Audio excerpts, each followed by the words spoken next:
नमस्कार अमरावती महानगरपालिका निवडणुकीच्या प्रक्रियेला आता गती आली असून शनिवार दिनांक 3 जानेवारी रोजी चौथ्या टप्प्यातील महत्त्वाची प्रक्रिया पार पडली। अपक्ष उमेदवारांना त्यांच्या निवडणूक चिन्हांचे वाटप करण्यात आले असून महानगरपालिकेच्या 7ही झोन कार्यालयांमध्ये ही प्रक्रिया सकाळपासून सुरू करण्यात आली। अमरावतीच्या नवीन तहसील कार्यालयात प्रभाग क्रमांक 3, 4 आणि 7 मधील अपक्ष उमेदवारांना त्यांची अधिकृत निवडणूक चिन्हे देण्यात आली। ही संपूर्ण प्रक्रिया तहसीलदार विजय लोखंडेसह निवडणूक अधिकारी अनिल भटकर यांच्या उपस्थितीत निवडणूक आयोगाच्या नियमानुसार पार पडली। चिन्ह मिळाल्यानंतर अपक्ष उमेदवारांना अधिकृत प्रचार करण्याचा मार्ग मोकळा झाला असून दुपारी अपक्ष उमेदवार आपल्या प्रचाराचा नारळ फोडून प्रचाराला सुरुवात करण्यात आली। आगामी दिवसात अमरावती महानगरपालिका निवडणुकीची राजकीय रणधुमाळी अधिकच रंगणार असल्याचे चित्र यावेळी स्पष्ट होत आहे। मिराजुन्निसा अब्दुल शकील यांचा किटली त्यांनी मागितलं तर किटली मिळालं पर्याय।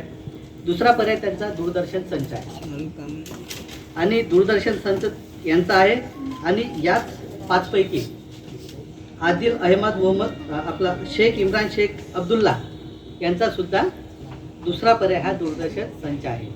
त्यामुळे दोघांनाही देताना आपण काय करतो, या ठिकाणी परत एक लक्ष्य टाकतो, एक सोडत चिठ्ठी परत आपण या ठिकाणी काढतोय। कोणाकोणाची? मिराजुन्निसा अब्दुल शकील आणि शेख इम्रान शेख अब्दुल्ला